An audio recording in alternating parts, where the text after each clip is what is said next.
Hey Scorpio, it's your girl Belladonna Krishana here with your May, May month, May month reading.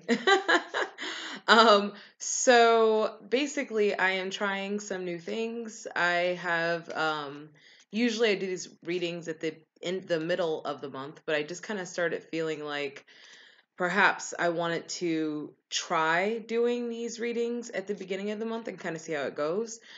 Because mid-month things start to get really busy and I never really think they're going to be. And then all of a sudden they're like crazy.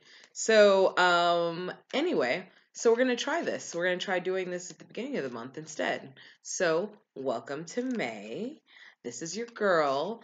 I want to say, first of all, thank you so much for watching my videos, for liking and subscribing and sharing. I have gotten such a positive reception from the community that it has been really overwhelming and really great. Also, I wanted to say that I do personal readings. So for anybody who is interested in getting a personal reading, go ahead and hit me up. My information is down below in the description box. So we just passed the pink moon, which was in Scorpio, and the feelings of that was rather intense. Just like you guys, very intense. I think I've said it before. You guys always remind me of not a calm water, but like a raging, rushing water, or water that's like during a thunderstorm or even hurricane. Sometimes that's sometimes how your guys' energy is presented. I have felt very um a little displaced. I feel like if I was going to say what your guys' energy was, it feels a little displaced. It feels a little like, what am I going to do next? I feel like you guys are still also dealing with some residual energies from the past few months of what has occurred within your life. Maybe what has even, because you guys are the death card, the transformation card, even what has ended, and not necessarily, and not that you guys are necessarily pining over it, but you guys are now in a place of, well, what do I do next? That my identity was rooted in the other thing that I was in, and now I'm no longer in that thing. So, what is it that I am going to do next? So, we're going to pull a couple cards from the Liberty deck, which is a little bit more of an esoteric deck. And then we're going to get into my Llewellyn deck, which is the one that I typically use when I'm doing readings. So if you call me for a reading, that is going to be the card deck that I will be using. Okay. Okay, so this is, speaking of what we were just talking about, this is the Ten of Scepters. So this is in the past position. So our scepters, yeah, Ten of Wands. So this is in the past position. So it's really been sort of, your mind and your heart has been very burdened by the idea of not really knowing who you are now and where you need to go, and also not really knowing what um again, when your identity is rooted in one thing and then all of a sudden that rug is pulled underneath from underneath your feet, and you realize that now I have to become, and you guys haven't really been going through the process of becoming, which it is all actually the process of becoming, but sometimes death needs to occur in order for you to be sort of reborn into whatever the next phase is going to be of your own evolution. When you guys are in that place, though, it can feel very um it can feel like it's a very burdensome, very confusing, not really knowing, not really knowing what to do. We also have the idea of, and I think I've said this before, but if I haven't said it before, I'm going to say it again. So there was a speaker, and I don't remember who it was, who was talking about the idea of the butterfly into the caterpillar into the butterfly. And so the caterpillar goes into the cocoon or the womb and then becomes unrecognizable, liquefies and becomes unrecognizable to itself before it becomes a butterfly. And so even in that process, it is never not a being. It is never not being. So even in this process of confusion, you are still in the process of being, even in this sort of liquefied version of yourself before you enter the butterfly period. So we have the star card that comes up, and the star card is basically telling me that right now it is going to be, your best bet is to really kind of hold on um, to the things you do know. So it's not necessarily saying that anything is solid within your life right now, but held on to things you do know. You do know that you will have to be reborn after going through death. You do know that there are positive influences around you. You do know that you have friends and people that you can rely on. Those are the things you do know. And so right now would be the time to hold on to that of which you do know in order to get through this period successfully and get all the beautiful colors that you need to have to be a beautiful butterfly self. We have the adjustment period. And so there are things within your life that need to fall into balance. This is going to be a bit of a balancing act. It's going to be a time of moving forward and yet reflecting at exactly the same time. Um, it's going to be entering into new phases of things and yet also having to gather the information from what you have just gone through. This is very much I guess the word liminal comes up. This is a very liminal space right now. It's not necessarily going to be the time where everything starts rushing forward, but it's definitely going to be a time where you start to see movement. Again, you're no longer the caterpillar, right? But you're not yet the butterfly. So it's kind of like that liminal space there. Okay, let me go ahead and shuffle this deck here. So, what do these cards have to say about Scorpio?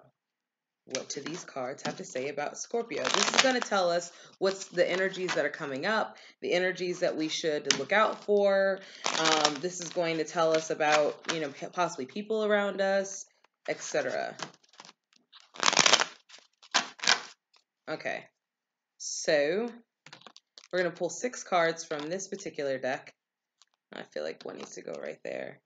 And I'm going to tell you what it says. Okay, so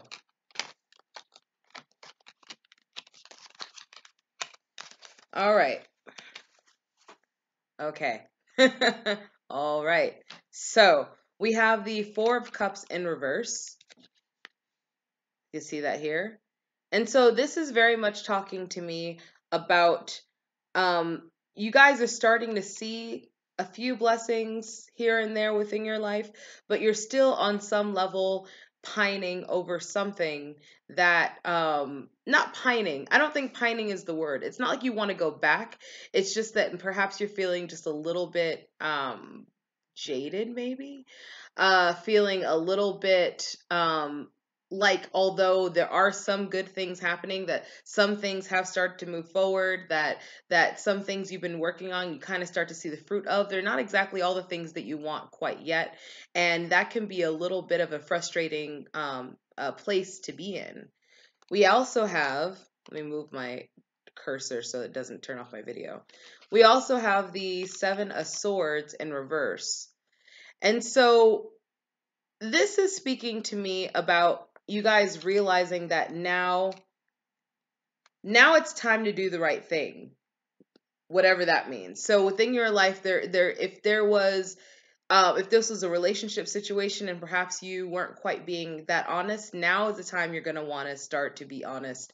If you guys, if this is money, if you guys haven't been paying your taxes, or if you haven't, been reporting income, if you guys have been sort of cheating on the job a little bit, this is going to say you guys are definitely going to want to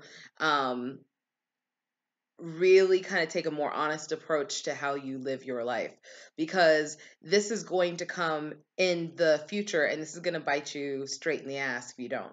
So this is also coupled with the 9 of Swords.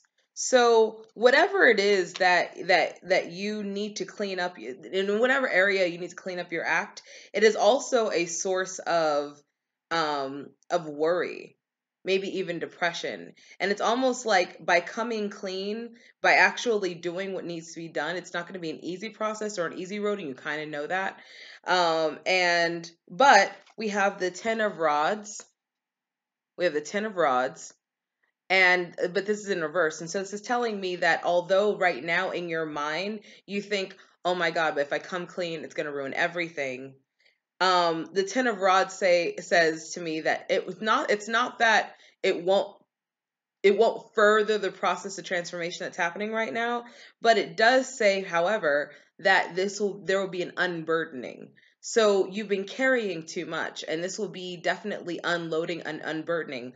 And once you kind of let these, so this guy is like holding all these rods, right? And the rods are things he can actually build off of. And by unburdening those rods, you lay them out on the ground and you're able to actually shift and move and figure out what fits where. You know, unburdening is going to be the process of where you're going to actually end up gaining clarity for whatever the next step is. Whatever kind of butterfly you're going to turn into. This is that process right now. Do you have the Hangman? So this is also related to the Ten of Rods in reverse. This is talking to me about there are definite decisions that need to be made. And I don't know if I said this in the last video. I feel like I did, but am I going to go right or am I going to go left? So this is definitely that period of which you guys really need to figure out what is going to be what's and I say this all the time and I don't want to sound redundant, but what's going to be the greatest expression of self? What road do you take that is going to allow you to space and freedom to be exactly who you're supposed to be, whatever butterfly you're supposed to be. And then we have the Queen of Pentacles. And so there's definitely stable energy that is moving in. And I feel like this is going to move in towards the end of the month or beginning of next month. But there's a stable energy that is going to be moving in that is also going to offer you the kind of support that you need in order to be able to make these decisions and not be so burdened by them. So, don't know what this means to you guys. Hopefully it resonates. Leave comments, like, share, subscribe, and I will talk to you guys next month. Thank you so much for watching this video. Bye.